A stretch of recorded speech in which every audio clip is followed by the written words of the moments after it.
मालिक गैराज की धुलाई करती है। ठीक है, ये ले 20 रुपए। हर हफ्ते आकर गैराज की धुलाई कर जाया कर, ठीक है?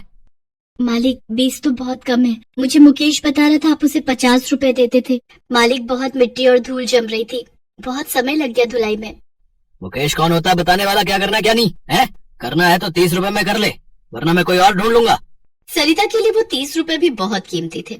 एक गरीब विधवा औरत जो कि अपने पति के जाने के बाद अपनी 3 बेटियों को पाल रही है। सरिता झाड़ू पोछे के काम करके गुजारा करती है। सर्दियों की कड़कड़ाती ठंड में ठिठुरती हुई वो पूरा दिन काम करके शाम को घर लौटती है। वो जिस झुग्गी में अपनी बेटियों के साथ रहती थी वो किराए की थी और किराया था 300 रुपए।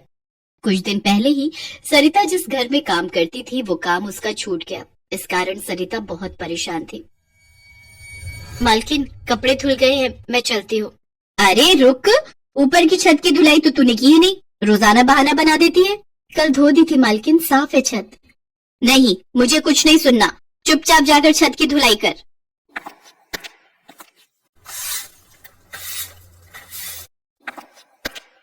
मालकिन छत की सफाई हो गई है, अब जाऊं? रात होने वाली है, बच्चे घर पर अकेले हैं। हाँ जा, पर कल सुबह टाइम पर आ जाना, मेहमानों ने आना है, बहुत काम होगा। आज तो बहुत देर हो गई, पता नहीं तीनों ने कुछ खाया भी होगा या नहीं।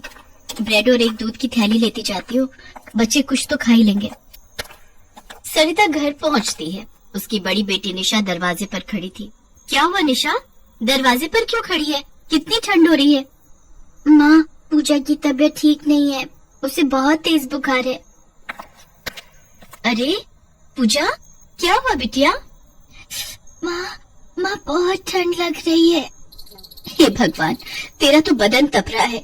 रुक, मैं तेरे लिए दवाई बनवा कर लाती हूँ। सरिता पड़ोस में बनी दवाई की दुकान पर जाती है और सारी परेशानी बताती है। दुकानदार सरिता को दवाई की खुराक बनाकर दे देता है। ये ले पूजा, एक ब्रेड का पीस खाकर दवाई ले ले, तेरे को अभी आराम आ जाएगा। मालकिन मेरी बेटी की तबीयत बहुत खराब थी, मैं इसीलिए नहीं आ पाई। मैं तो कभी भी छुट्टी नहीं करती, ऐसे काम से मत निकालो। मुझे कुछ नहीं पता, मैंने दूसरी काम वाली रख ली है। अभी मेरा दिमाग खराब मत कर, जा यहाँ से। सरिता को पड़ोस में रहने वाले मुकेश ने गैराज में धुलाई का काम दिलवाया। उसके मालिक ने भी उसे 30 रुपए पकड़ा दिए, जिससे गुजारा करना बहुत मुश्किल हो रहा था। भारी ठंड में सरिता सड़कों पर काम ढूंढने के लिए निकलती। पीछे से उसकी बेटियां भी अकेली भूखी प्यासी उसका इंतजार करती थी। ऐसे ही एक दिन सरिता गैराज का काम करके घर लौट रही थी।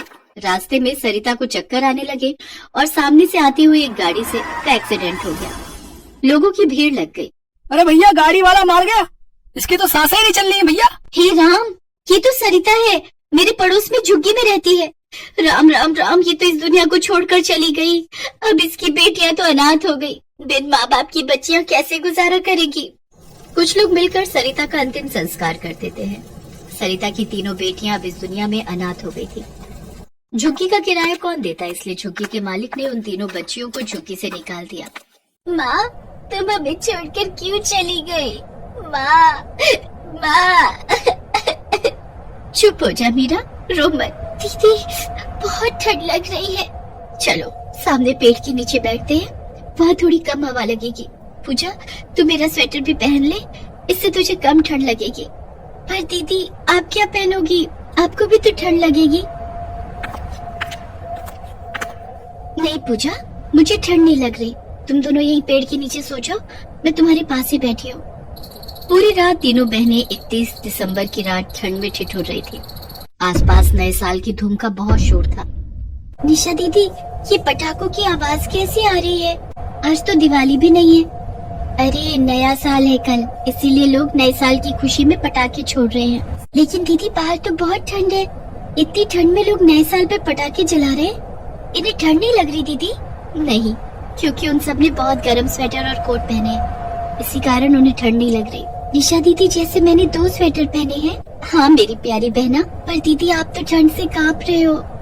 अरे नहीं, मुझे ठंड नहीं लग रही। चलो तुम दोनों सो जाओ, मैं भी सो जाती हूँ। निशा पूरी रात बिना स्वेटर के ठंड में कांपती रहती है। अगली सुबह नए साल का पहला दिन था। लोग आ जा रहे थे। आते जाते लोगों की नजरें उन तीनों बहनों पर पड़ रही थी। निशा दीदी, कुछ बोल क्यों नहीं रही है? निशा दीदी, निशा दीदी। दीदी, दीदी, पूजा, निशा दीदी तो कुछ बोल भी नहीं रही है। निशा ठंड से बेहोश हो गई थी। पूजा और मीरा बहुत जोर से रोने लगती है। आते जाते कुछ लोग 2 घड़ी उनके पास रुकते, फिर आगे बढ़ जाते। कोई भी उन बच्चों की सहायता के लिए आगे नहीं आया। तभी कुछ कॉलेज के स्टूडेंट्स वहां से गुजर रहे थे। क्या हुआ बेटा, तुम दोनों रो क्यों रही हो? निशा दीदी कुछ नहीं बोल रही है दीदी, पता नहीं हमारी दीदी को क्या हो गया है। रोहित, मेरा बैग पकड़ो, लगता है ठंड से बच्ची बेहोश हो गई है। हमें इस बच्ची को हॉस्पिटल लेकर जाना होगा। रोहित, जल्दी से कैब बुक करो। सिया, मेरे बैग में एक शॉल होगा, निकाल दे। ये लो तान्या। तान्या, कैब आ गई है। तान्या नाम की वो लड़की अपनी शॉल से निशा को अच्छे से लपेट लेती है और वो सब तीनों बच्चियों को लेकर हॉस्पिटल पहुंचते हैं। डॉक्टर समय पर निशा का इलाज करते हैं और कुछ देर बाद निशा को होश आ जाता है। निशा अपने बारे में बताती है। तीनों बहनों की दुख भरी कहानी सुनकर तान्या और उसके फ्रेंड्स बहुत दुखी होते हैं। तुम लोग चिंता मत करो बच्चों, अब तुम्हें ठंड में यूं सड़कों पर भटकना नहीं पड़ेगा। तान्या के पापा की शहर के एक अनाथ आश्रम में जान पहचान थी। तीनों बच्चियों को अनाथ आश्रम में भेज दिया जाता है, जहां पर उनकी बहुत अच्छे से देखरेख होती है। तीनों बच्चियों की जिंदगी संवर जाती है। अब उन्हें वहां पर पढ़ने, लिखने, खेलने, कूदने को मिलेगा। गर्मी, सर्दी और बरसात के मौसम में सड़कों पर भटकना नहीं पड़ेगा। उन युवाओं की बदौलत आज सरिता की तीनों अनाथ बेटियों को एक परिवार मिल जाता है।